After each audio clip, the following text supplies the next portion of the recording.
genatzig gesagt, so im Laden Leute, wo wir sind, was da kommt, das war nicht. उम्र के इस पड़ाव पर बहते ये आंसू दरअसल आंसू नहीं है। ये है उस भयानक त्रासदी की निशानी जो बयां करती है कहानी आर्मेनियाई नागरिकों के नरसंहार की।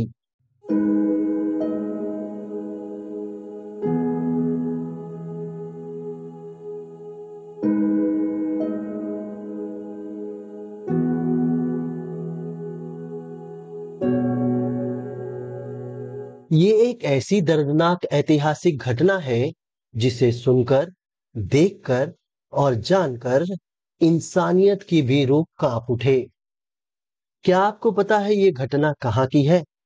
ये घटना है तुर्की की, जहां हुआ था आर्मेनियाई लोगों का नरसंहार, और वो भी सैकड़ों या हजारों नहीं, बल्कि लाखों की तादाद में। But I will never forget the horrible tragedy that the government and some Turks imposed upon the 1.5 million Armenians who perished in the genocide. जी हां, आपने सही सुना। 20वीं सदी के इस सबसे पहले नरसंहार में करीब 15 लाख लोग मारे गए थे। इस भयावह नरसंहार में कईयों को फांसी पर लटका दिया गया, तो कई तुर्की शासन की गोलियों का शिकार बने। काफी खून खराबा, कत्लेआम और अन्याय किया गया। लोगों को बाकायदा ट्रेनों में ठूस ठूस कर देश की सीमाओं पर मरने के लिए छोड़ दिया गया। वहां से जो कुछ लोग देश के बाहर जा सके, वे तो बदतर हालातों के साथ किसी तरह बच गए, लेकिन जिनमें उतनी भी ताकत नहीं बची थी, उन्होंने वहीं अपना दम तोड़ दिया। My baby sister died on the train there. She was only 4 years old. And my parents just buried her by the railroad tracks there. From there on, we had to walk again. And we were in the desert. I don't know how we lost each other. Had been 5 months since we left our homes in Bandarma. Now we were on top of the mountain, and the people from the horizon, as much as the eyes could see, this column of human beings walked behind the same thing, and nobody said anything. They knew they were going to die soon, and they envied the ones that were dead already. तुर्कों ने ठान लिया था कि किसी भी आर्मेनियाई नागरिक को देश में रुकने नहीं देना है। इसीलिए ट्रेनों के अलावा लोगों को सीरिया के रेगिस्तानों की ओर पैदल जाने के लिए भी कहा गया। इतिहास में इसे डेथ मार्च के नाम से जाना जाता है। रेगिस्तान की तपती रेत में जहां खाने पीने के लिए तो कुछ था ही नहीं, ऊपर से आसमान से बरसती आग में लोग झुलस झुलस कर मर गए। तुर्की शासन और उसके इस्लामिक सिपाहियों ने योजना के साथ इस नरसंहार को अंजाम दिया था, जिसके तहत पहले तो आर्मेनियाई लोगों को बेघर कर दिया गया, और फिर उनके साथ लूटपाट और बड़े पैमाने पर दुर्व्यवहार हुआ। जवान पुरुषों को अलग कर मार डाला गया, लड़कियों और महिलाओं के साथ बलात्कार हुए, और छोटे छोटे बच्चों को भूखे प्यासे मरने के लिए छोड़ दिया गया।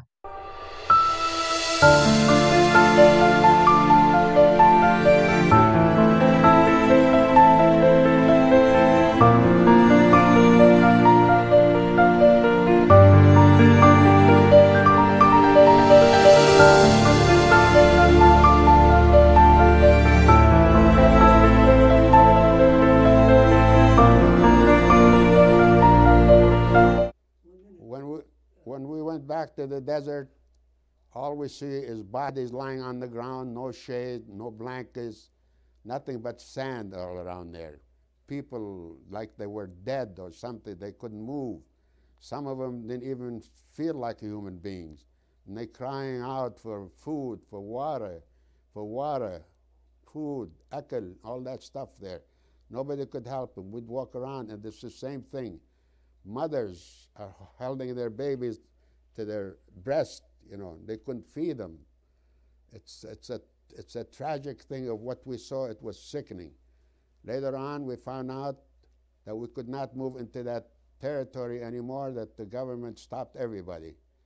And later on, we found out that all those people were taken further out into the desert, and what happened to them from there, it seems like everybody knew that they were dead. They were all killed. There were no survivors that I know of. इस नरसंहार की शुरुआत साल 1915 में हुई थी, जब Ottoman साम्राज्य के शासकों ने 1915 से लेकर 1917 यानी पूरे 2 साल तक चरणबद्ध तरीके से इस नरसंहार को अंजाम दिया। दरअसल नवंबर 1914 में शुरू हुए प्रथम विश्व युद्ध की आड़ में तुर्कों ने आर्मेनियाई लोगों का दमन किया। हुआ ये कि प्रथम विश्व युद्ध में ऑटोमन तुर्कों ने जर्मनी गुट का साथ दिया।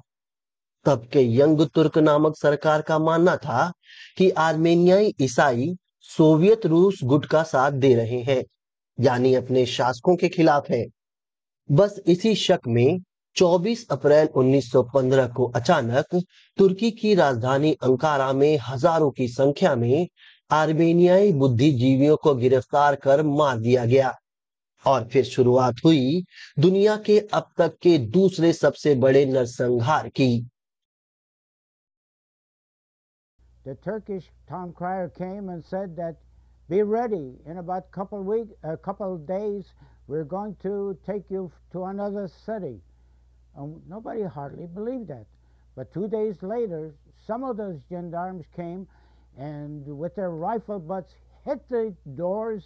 Get out over there and get into the bunch, and we're going to take you to another city. They separated the boys and the men, the boys over 10 years old, to one side of the city of Malatya, and the children and the women to the other side.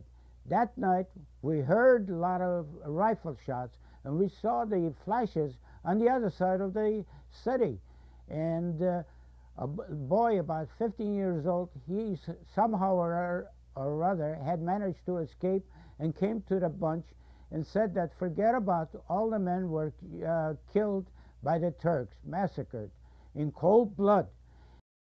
इस त्रासदी से कहीं बड़ी त्रासदी है इसे मान्यता देने को लेकर, क्योंकि पहले तो आर्मेनियाई नरसंहार को छिपाने की कोशिशें हुई और जब ऐसा ना हो पाया तो तुर्की सरकार ने इसे नरसंहार मानने से ही इनकार कर दिया।